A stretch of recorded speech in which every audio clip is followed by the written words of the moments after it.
अररिया के किस्मत खवासपुर पंचायत के वर्तमान मुखिया धर्मानंद ऋषिदेव की हार्ट अटैक से हुई मौत। मुखिया संघ के अध्यक्ष आसिफुर रहमान सदर अस्पताल पहुंचकर मृतक के परिजनों से मिलकर दी सांत्वना। अररिया प्रखंड क्षेत्र अंतर्गत किस्मत खवासपुर पंचायत के वर्तमान मुखिया धर्मानंद ऋषिदेव की हार्ट अटैक से मौत हो गई है।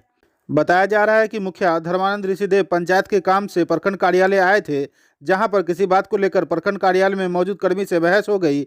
इसी दौरान अचानक मुखिया धर्मानंद ऋषिदेव को दिल का दौरा पड़ा, जिसके बाद उन्हें इलाज के लिए अररिया सदर अस्पताल में भर्ती कराया गया, जहां ड्यूटी पर तैनात चिकित्सक के द्वारा प्राथमिक उपचार के दौरान उन्हें मृत घोषित कर दिया गया है।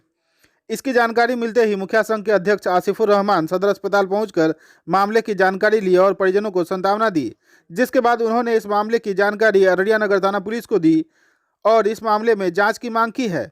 घटना की सूचना मिलते ही नगर थाना पुलिस सदर अस्पताल पहुंचकर मृतक के शव को अपने कब्जे में लेकर मामले की छानबीन कर रही है।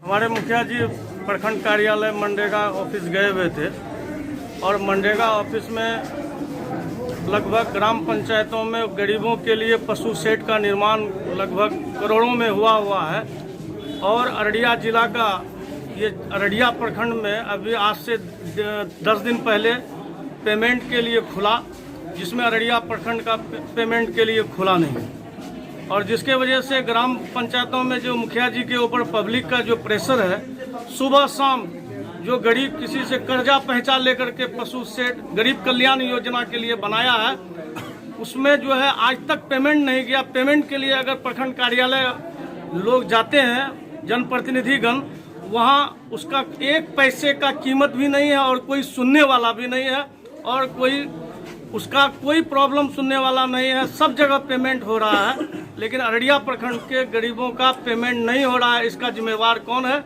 अगर हमारे मुखिया जी कुछ कहे तो कोई सुनने के लिए तैयार नहीं है। सारे पदाधिकारी बहरा हो चुके हैं और उनको प्रतिनिधि का कोई समझ बूझ है ही नहीं कि प्रतिनिधि कौन है, किस काम के लिए चुना जाता है। जनता मुखिया जी को हर तरह से टॉर्चर करते हैं, वो कितना टॉर्चर को बर्दाश्त करेंगे।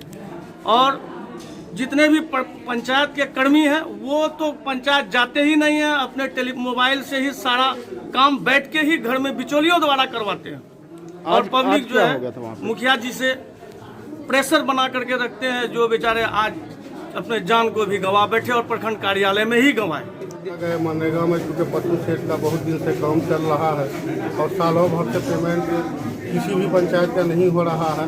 ये भी उसी अपने पंचायत का मामला लेके आए थे। उसके बाद आवास सहायक भी गए, आवास में भी कुछ काम था जो पेमेंट फर्स्ट सेकंड होना है, उसमें भी देरी हो रहा है। उसी में सारा पदाधिकारी से बात करने के क्रम में थोड़ा सा ये प्रेशर पे आए, दोनों तरफ से प्रेशर हुआ। इसी क्रम में वो अपना फिट कर गए और हार्ट अटैक वहीं गिर गए और वहाँ से गिरने के क्रम में कुछ लोगों ने उसको सदर हॉस्पिटल लाने के क्रम में ये जब आए थे यहाँ ये पता चला कि ये डेथ कर गए। और ये जनप्रतिनिधि और पदाधिकारी का माने कि एक सामान्य नहीं रखने के कारण बार बार ऐसा दुर्घटना होता है और हमारा जनप्रतिनिधि से भी बहुत सा पदाधिकारी को हमेशा नोक झोंक होते रहता है। मुखिया जी के देहांत से कितनी बड़ी क्षति आपको क्षति चूँकि पंचायत को हुआ, ब्लॉक के माने कर्मठ माने कि मुखिया थे, जनप्रतिनिधि थे और काम के लगनशील थे, पंचायत के लगनशील थे, हमेशा काम के पर ये लगे रहते। ये सारा मोनोपोली है, अफसरशाही है और ये अररिया जिला नहीं पूरे बिहार का यही हालत है और पूरे बिहार में सबसे ज़्यादा मेरा अररिया प्रखंड है। यहाँ के जनता बहुत सुशील लोग हैं, यहाँ के जनप्रतिनिधि भी उसी सुशील में से आते हैं, जिसमें एक जीता जागता हमारे धर्मेंद्र कुमार ऋषिदेव साहब थे। कर्मठ मुखिया थे, काम के प्रति रुचि रखते थे। करोड़ों करोड़ रुपया की लागत भी है एक पंचायत में, जिसमें लिटिगेशन है, ईटा वाला का लिटिगेशन है, बालू गिट्टी वाले का है, सब काम करवा के बैठा हुआ है। जब पैसा देने की बारी आती है तो अब सरकार चक्कर लगाते घूमता है मुखिया, और मुखिया बेचारे जब घर में जाते हैं तो वहाँ जनता चक्कर लगाती है।